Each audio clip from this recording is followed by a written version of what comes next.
Kickoff's around the corner. Here's more Gainesville Game Day. Welcome back into this Halloween edition of Gainesville Game Day, everybody. Of course, we got the Florida-Georgia game on tap for 3:30. This is going to be a heck of a game. Where does the Florida-Georgia game stack up in terms of the rivalry series that happen on an annual basis for the Gators? I think a lot depends on your generation. I think for older Gators, the Georgia game means so much because it was such a thorn in their side. Yeah. That includes Steve Spurrier, who came in here with a fire in his belly for that game, and by far it was the biggest game to him. You know, for some of the people who grew up in the 90s and kind of became Florida fans, probably Tennessee, and obviously FSU's a gigantic game, but Florida-Georgia is so special that I think it would rank number one. They, like Spurrier used to say, they write books about this game, you know? The fact that it's right around Halloween kind of adds into it. There's nothing like it. Texas Oklahoma's similar, but Texas Oklahoma with the State Fair, it's almost like more of a family atmosphere. But of course, Coach McElwain, he's from Montana, so this whole Florida-Georgia thing's a little bit new to him.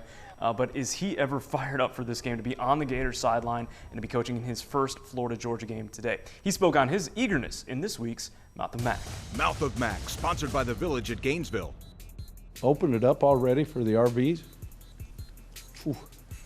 Be in rough shape come Sunday, I guess. But, I mean, that's got to be something great to see. I'm looking forward to that little drive over that Hart Bridge and all that stuff. Doesn't matter where you're from, doesn't matter what part of the country, as I said before. You know, this is a game everybody knows, doesn't matter where you're located. So really excited about the opportunity, and I know our players are excited about playing in it. All right, let's make some picks. The Picks, sponsored by Maderi Care Tenders.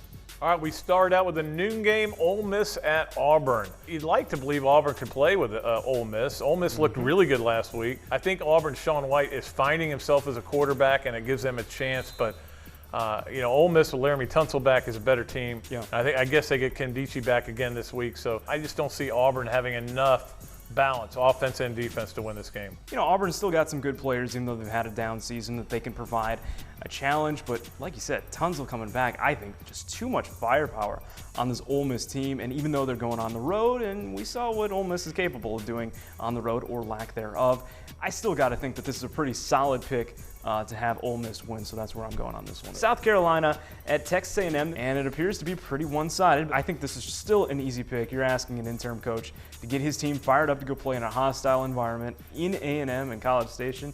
I just don't think it's possible. This is A&M big for me. South Carolina right now is a little bit of an unknown. Connor Mitch supposedly is back. Maybe they'll be a little bit better. He'll get them fired up. But, you know, in the end, you're looking at a team in A&M that needs this win. South Carolina's season's over. It's done. They're finished. Their coach walked out on them.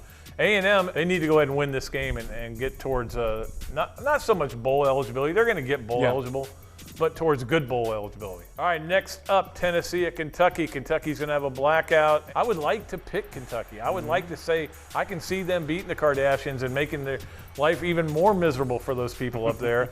I just know Kentucky, and Kentucky doesn't win these kind of games, just like last week. No matter who the coach is, they can't seem to do it. And we still really don't know what this Tennessee team is, but I think they still have enough firepower, and Jalen Hurd is still a really good running back that I think they're going to have more than enough to beat Kentucky, even on the road. After going against Alabama, you're going to see Kentucky's defense is going to feel like a Pop Warner team. That's where we bring it full circle. The game that we have been talking about, Florida, Georgia. Funny thing is, Georgia can also put themselves in the driver's seat. They still have a little more of a road because they have to beat both Auburn and Kentucky. But I'm looking at McElwain in big games so far. Beat Tennessee, beat Ole Miss, won at Missouri, and gave LSU everything they could handle. He's been loose this week, excited about this game. I think the players feed off of him. Georgia, what we've seen from them so far offensively is a very conservative game plan that hasn't impressed me very much. I think they're fully aware of what's at stake, and I think they're going to take care of business. I think Georgia just offensively, with Chubb going down, I just don't think they've got the firepower, and I think the difference between the Georgia offense and the Florida defense is going to be the biggest difference in this game. And I don't think it's going to be a blowout like we saw last year. I think Georgia just has too much pride, and they're going to put too much into this game. But I think the Gators are going to be able to probably walk away with about a 10-point victory. What would Gator fans be saying if we are correct and the Gators pick up a win? More than anything, to be going, wait a minute. We're going to Atlanta? How did this happen? I think that's the expectation now, is to win this game and go to Atlanta, and to be in this position is amazing. But the key is still go beat Georgia. Remember before the year I said if they won 7, McElwain should be coach of the year. That would be 7-1. So I don't think any of us saw this coming, but certainly it would be an exciting time and it'd be a big party back in Gainesville. And of course, how fitting is it that the roadmap to Atlanta goes through Georgia? It just makes perfect sense, right, Always. everybody? It has to. Yeah. Okay, well, we'd like to thank Gatorland Toyota for making this all possible. For Chelsea Brown, for Pat Dooley, I'm Phil Byrne. Enjoy some Florida, Georgia, right here on CBS 4 at 3:30. We'll catch you next week. Join Phil Byrne and Pat Dooley on Gainesville Game Day every Saturday morning at 11, only on Gainesville's CBS 4.